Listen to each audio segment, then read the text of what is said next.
E aí, pessoal, tudo bem? Dando continuidade à nossa matéria, né, de organização do trabalho e saúde, a gente vem com algumas questões importantes, inclusive, para falar. E seria imprudente a gente falar sobre trabalho sem colocar ética, bioética e assuntos que a gente vai tratar durante o nosso encontro aqui, tá certo?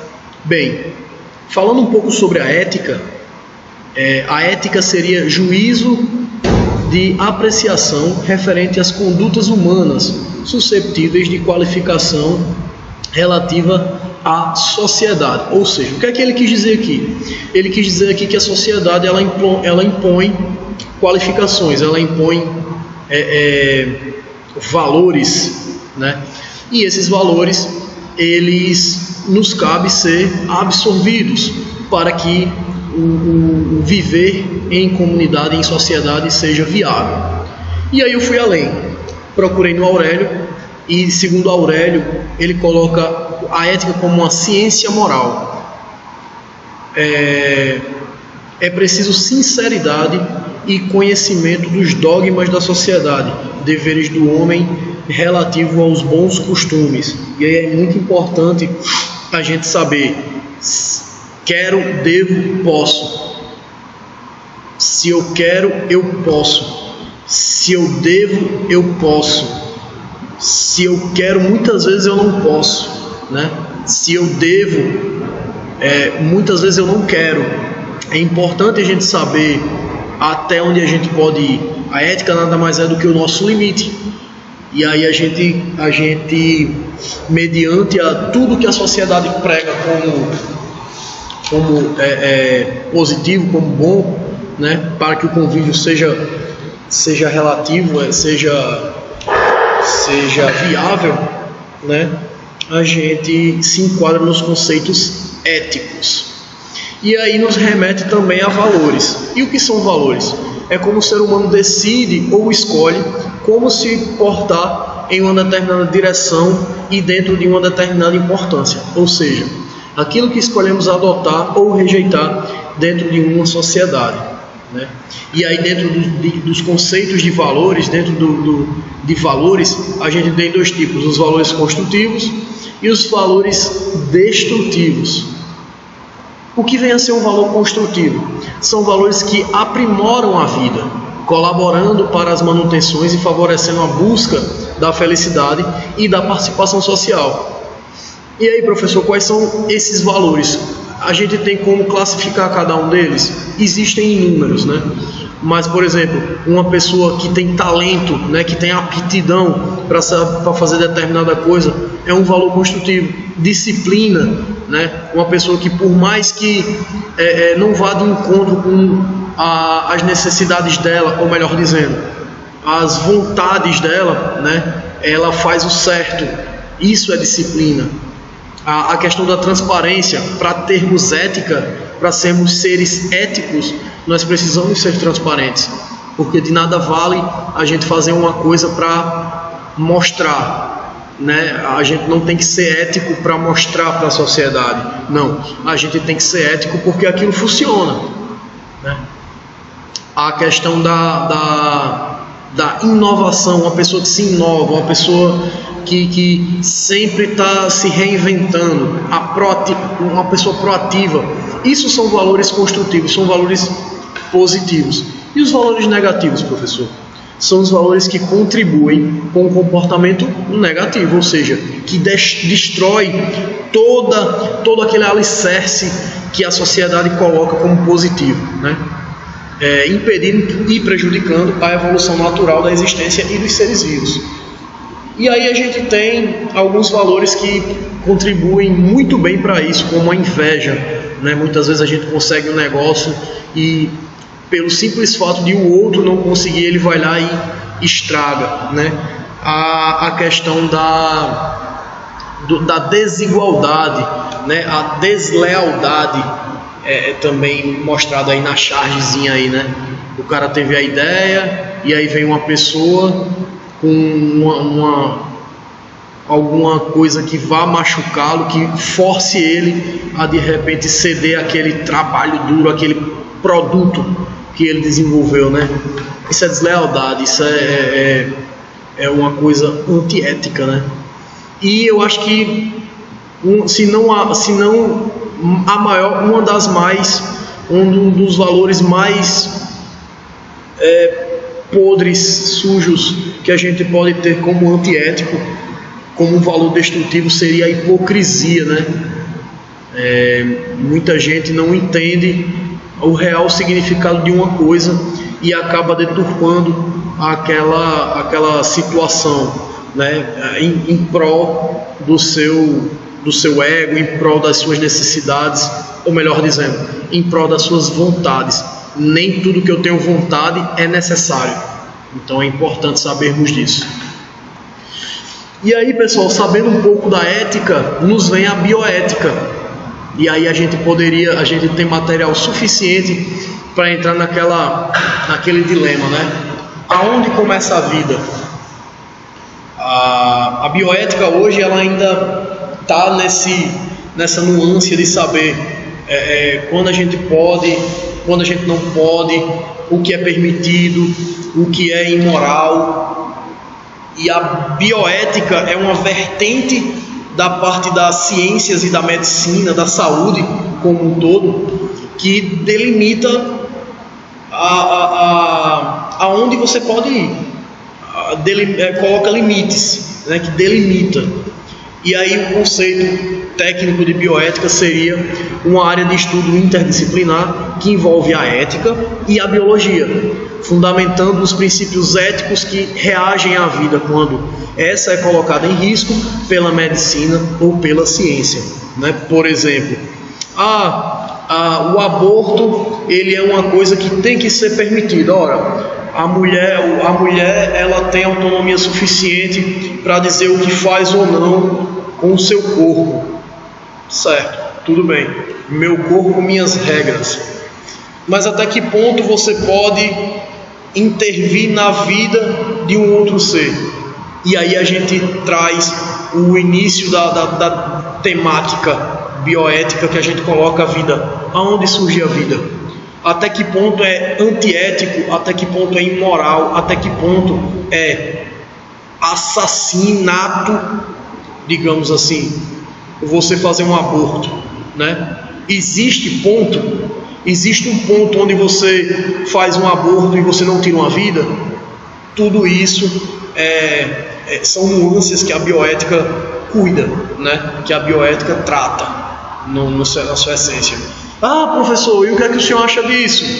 Prefiro me abster, porque isso é muito relativo. Existem questões a serem elucidadas a respeito e que pode interferir de forma positiva ou negativa sobre o meu julgamento. Eu tenho uma ideia, uma concepção formada sobre, mas acho melhor me abster para evitar a polêmica, né? Que não é o caso. O caso é sabermos de bioética, né? Muito bem.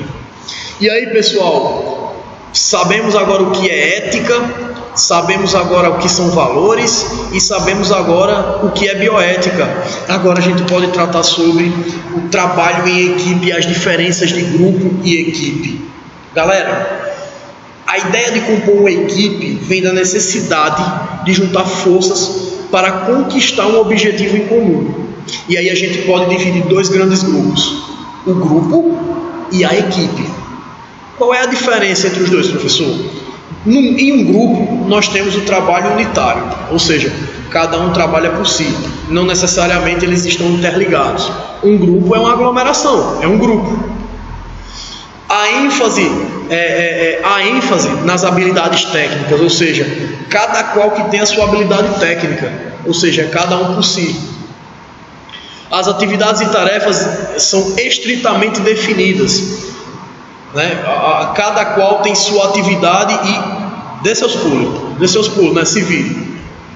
Os coordenadores, eles determinam o trabalho, eles não trabalham junto com você. É como se eles estivessem olhando de fora a coisa acontecer, quando na verdade tem que ser um pouco diferente. A recompensa é individual, ou seja, não existe recompensa em grupo, porque quando acontece o resultado é benefício, é louvor de apenas uma pessoa, tendo em vista que todos correm para o mesmo ponto. E assumir riscos é desencorajado e punido. Por exemplo, Luan, a partir de hoje sua função vai ser abrir a porta. Ok, vou lá, abro minha porta. Só que à noite, pensando em exercer uma melhor função, eu chego com uma proposta. Será que não seria mais viável eu atender a porta e desejar um bom dia, uma boa tarde, uma boa noite? E aí o meu coordenador, dentro de uma dinâmica de grupo, diz: é por sua conta e risco. Ou seja, a partir do momento que ele não se posiciona se aquilo foi uma atitude boa ou ruim, a partir do momento que ele coloca a responsabilidade inteiramente sobre os meus ombros, ele me desencoraja, e me desencoraja através de punição, né? Isso acaba desmotivando o trabalhador e todas as outras consequências que nós sabemos muito bem. Diferentemente da equipe, a equipe, eles trabalham juntos, né? As fases, as habilidades, elas são interpessoais, ou seja, a habilidade que Luan tem de abrir a porta, muitas vezes não é a habilidade que João tem de abrir a porta. Então, o João, ele vai desejar bom dia, por exemplo, ele tem mais empatia pelas pessoas. As habilidades e conhecimentos são amplos. Os coordenadores e equipe determinam e planejam juntos, ou seja, o coordenador, ele não está ali como uma figura de autoridade, ele está ali como uma pessoa de organização. Existe um contexto diferente. A recompensa não é individual, e sim da equipe, diferente de grupo, né, que as recompensas são individuais. Assumir risco é encorajado. Ora, se nós nos mantermos sempre no nosso meio de conforto, na nossa zona de conforto, a gente nunca evolui. E como é que a gente evolui? Dando passo. Dar passo é um risco? Sim. Então nós temos que nos arriscar? Sim. Professor, e quando é que vale a pena a gente se arriscar? Aí nós precisamos analisar muito bem o custo-benefício. Ora, eu dar aquele passo, a probabilidade de eu me dar bem é maior do que a de me dar mal, então vale o risco. Está entendendo mais ou menos como é a dinâmica, né? As informações, elas são compartilhadas entre todos, galera. Dentro de um trabalho, dentro de uma equipe, não existe um saber mais que o outro. Não existe um se sobressair do outro. A partir do momento que um se sobressai, os outros da equipe não é para acontecer, mas pode acontecer de eles se apoiarem em você. E a partir do momento que você distribui o conhecimento, a carga, ela também é partilhada. Conhecimento é poder. Então, a partir do momento que você sabe um procedimento e você distribui aquele procedimento com sua equipe, as tarefas, elas são igualmente distribuídas. É bem por aí. E aí a gente tem o paralelo. É melhor um grupo ou uma equipe? O grupo se transforma em equipe quando as ideias se tornam iguais. Em um grupo, precisamos de perceber as vantagens de trabalhar em equipe.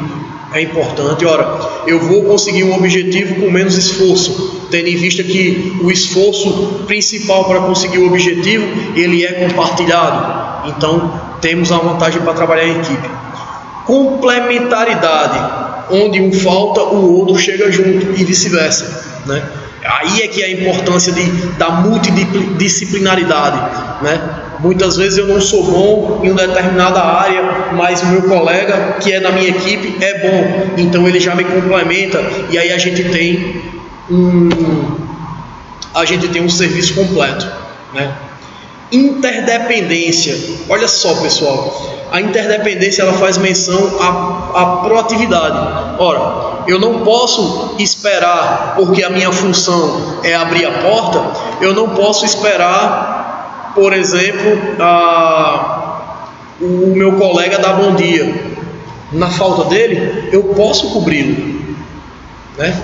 E o sinergismo dentro de uma equipe. Se a gente estiver fazendo, por exemplo, um cartaz, o que é que a gente precisa para esse cartaz?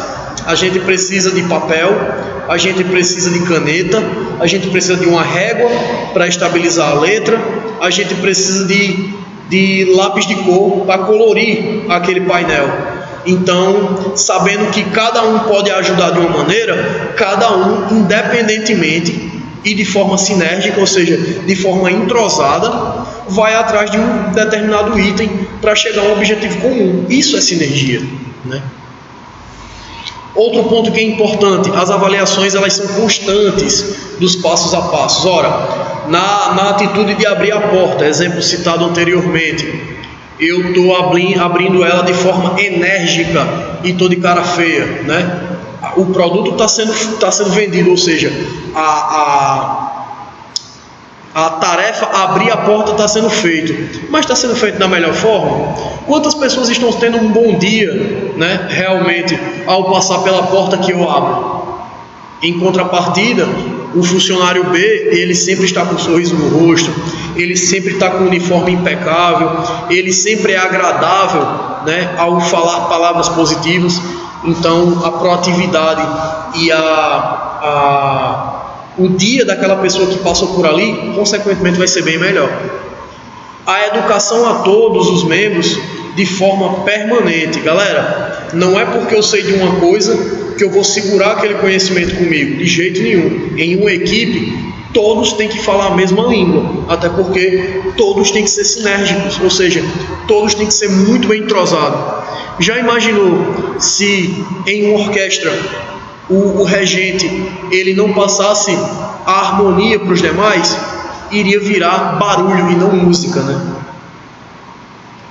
E aí tem um outro ponto, não é sobre eliminar diferenças, e sim em potencializar as de várias óticas diferentes em prol de um objetivo em comum. Perceba, a partir do momento que você é contratado em uma empresa, é contratado em um determinado local, você tem um período de experiência. Aquele período de experiência tem uma via dupla aí, tanto da sua parte, que vai analisar e ver se realmente aquela empresa é o que você quer, quanto a parte de que a empresa vai lhe avaliar e ver se realmente você está dentro das necessidades da empresa.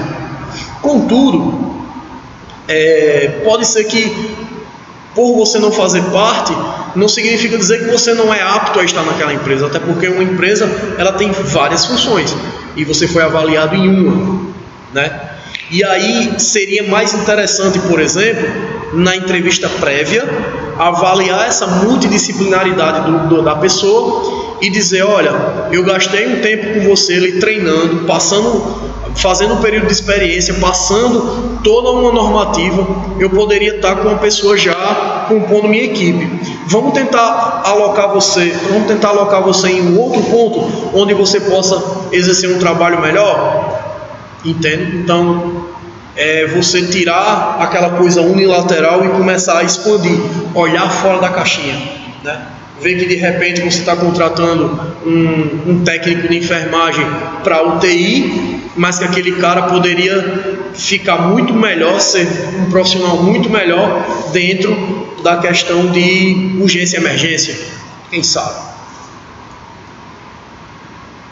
E aí a gente tem as características do trabalho em equipe: comprometimento, os membros defendem a ideia, não adianta você, como vendedor, como atuante, como membro de uma equipe, não acreditar no produto, né? Então não adianta você, como técnico de enfermagem, não acreditar no procedimento que você contribui para realizar. Então vocês têm que defender a ideia, né? A liderança é situacional, né? É o uso moderado da força. Percebam, essas questões que eu estou colocando aqui não é para incentivá-los a agirem com truculência para com seus gestores. Não. O que eu estou passando aqui para vocês é na perspectiva de um dia vocês serem gestores e serem bons gestores, né? E não é fácil ser um gestor, né? Na melhor das hipóteses, vocês, como recém-formados, né, como recém-graduados técnicos, recém-técnicos de enfermagem, vocês serão bons subordinados. E um dia, por que não, chegarão à questão da liderança. E vocês vão saber dessas questões e vão trabalhar da melhor forma possível. Vão condicionar a mente de vocês a aceitar determinados tipos de coisa, né? E quando vocês estiverem numa posição de liderança, vocês vão saber liderar os seus subordinados de uma melhor forma, de uma forma mais produtiva, né? Então, o uso moderado da força, a gente tem que tomar determinadas situações, a gente tem que tomar determinadas ações mediante a determinadas situações, né? Não adianta, por uma besteira, você fazer um escarcéu querendo demonstrar a sua autoridade e o seu comprometimento com a empresa. Não, isso aí você vai perder pontos com os seus subordinados. E a partir do momento que você tem uma péssima equipe, você é um péssimo líder, porque a equipe, ela é espelho do subordinado. É bem assim, né? A confiança, ela tem que ser impecável, tanto da parte de líder para liderados, quanto da parte de liderados para líder, né? O líder, ele tem que confiar cegamente na sua equipe e ter a certeza de que, se houve algum procedimento errado, a culpa é dele, sabendo que a equipe vai fazer de tudo para que ele não seja chamado a atenção em nome dela. Da mesma forma, saber que o líder confia a tal ponto que passos arriscados, eles vão ser, como é que eu posso dizer? Eles vão ser gratificados, né? Tendo em vista que foi um ponto para melhorar e não para se sobressair unicamente, né? Sempre pensando no coletivo. Flexibilização. A flexibilização nada mais é do que a questão da consciência, né? O bom senso. Ora, se eu estou num atendimento de uma UPA qualquer, e aí eu chego, tem uma senhora que ela é prioridade, e chega um cara com ferimento à bala, com hemorragia, a senhora é prioridade, né? Mas caramba, será que a senhorinha lá, ela não aguenta ficar 4 a 5 minutos esperando a mais para darmos prioridade em caso de vida ou morte? Então a gente precisa ter essa flexibilidade, esse jogo de cintura. E os conflitos, eles devem ser analisados e resolvidos, né? Seja no momento, energicamente, e aí a gente volta ao ponto do uso moderado da força, seja de forma isolada, a fim de ajustar a coisa da equipe, né? A engrenagem, ela tem que rodar em consonância. É sempre importante ver isso aí. E aí a gente chega à qualidade na assistência, o paradigma do fator sistêmico e humano, né? O cliente é o foco. Então vocês estão ali para promover saúde. As pessoas muitas vezes chegam nas UPAs, nas UBSs, nos hospitais, né? Mal-humoradas, chegam exigindo direitos. E se você tiver com a cabeça cheia, se você tiver desfocado, se você tiver fora da realidade, você vai tratar aquelas pessoas com truculência. E ao invés de promover saúde, você vai promover doença. Porque o bem-estar mental, ele também está dentro do contexto de saúde. Então é importante ser levado em consideração. Devemos nos moldar com as necessidades do cliente sempre, para que seja chegado a um objetivo em comum. O paradigma da rapidez é resposta e flexibilidade, a questão da consciência, do bom senso, né? O paradigma da melhoria continuada, da melhoria contínua, o conjunto de atividades planejadas com o intuito de aumentar a satisfação do cliente. Ora, se eu estou vendo que a UBS, se eu estou vendo que o hospital está tendo um grande fluxo de pessoas, dada a circunstância do colapso da saúde, né, que nós estamos enfrentando devido à pandemia, e aí vamos organizar o nosso ambiente, vamos implementar, por exemplo, um sistema de atendimento por chegada. É só colocar uma fichinha. Chegou, pegou sua fichinha, aguarda ser chamado. E assim a gente vai dar mobilidade, a gente vai dar fluxo à coisa de forma organizada e vai fluir muito melhor. Certo?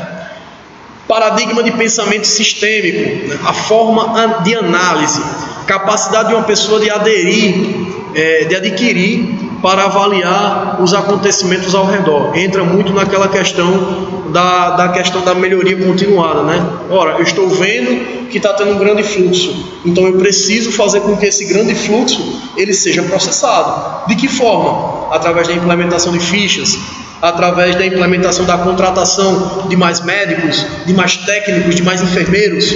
Eu preciso ampliar o meu hospital, meu restaurante, seja lá o que for, né? Paradigma do fator humano. Os seres humanos são a vida da empresa. É capaz de criar, inovar e desenvolver ações para organizar, não é agonizar, o aproveitamento dos recursos. Onde os profissionais da saúde atuam? Na melhoria das relações de trabalho. Então é importante sabermos disso. E aí a gente vem à organização profissional. A gente vai ver como funciona a nossa subida até o ápice, que é exercer a profissão, o exercício da profissão, né? Os profissionais precisam de organização que garantam os seus direitos e afirmar os seus deveres. As profissões são divididas em 3 grandes partes. Na verdade não são 3, são 4. A formação, a integração, a corporação e o controle do exercício. Como é que isso funciona, professor? A gente primeiro chega na escola, CIACAPS, né? A primeira fase é a organização profissional, a habilitação através do ensino técnico, através da pesquisa e integração à comunidade. Então nós estamos passando pelo processo da profissionalização, da habilitação, né? Da organização profissional. A segunda fase é a primeira fase, a questão do conhecimento técnico. A segunda fase seria a associação, né? Seriam as entidades, a congregação do profissional em meio à comunidade. Vocês conhecem isso como estágio, né? Sempre que o curso está próximo do fim, vocês já têm uma bagagem boa e aí vocês são direcionados às associações, aos hospitais, UBSs, né? E aí vocês vão trabalhar, vão colocar em prática aquilo que foi aprendido em sala de aula. Para quê? Para que vocês, ainda em termos de escola, vocês consigam ter vivência profissional, vivência de mundo, né? Para que quando vocês cheguem ao mundo profissional de fato, vocês não cheguem totalmente sem experiência. E aí a gente chega aos sindicatos, né? E aos conselhos. Professor, qual é a principal diferença entre sindicato e conselho? O sindicato, ele não obriga você a ser filiado. E ele tem um papel de proteção. Ele sempre vai agir com os direitos individuais e coletivos de uma classe trabalhadora, tá? Vou usar como exemplo os metalúrgicos. Tiveram um grande foco da mídia, tendo em vista nosso último presidente, né? O Lula. E aí o sindicato dos metalúrgicos, eles promovem, os metalúrgicos eles trabalham em meio a altas temperaturas, então é de obrigação da empresa prover os EPIs, os equipamentos de proteção individual para esses funcionários. Então isso é um direito que o sindicato promoveu, né? Mas para isso eles precisam de um custo, né? Porque eles não recebem incentivo de canto nenhum. E aí cabe o funcionário a entrar e passar uma parte dos recursos para o sindicato, né? Para aquelas pessoas que se dedicam a protegê-los. Diferente do conselho. O conselho ele tem função de normatizar, disciplinar e fiscalizar o exercício da função, né? Dentro dos conselhos, e cabe o técnico de enfermagem, ele tem um conselho, né? Eles são obrigados, eles são autarquias federais e eles são obrigados, nós somos obrigados a nos credenciar, né? E a não inscrição, ela é passiva de multa, né? E até de interdição, tanto do profissional quanto da empresa, beleza? E assim a gente termina mais uma aula, a segunda aula do nosso módulo online aí, tá certo? Para as próximas aulas a gente dará continuidade. Falou, até mais!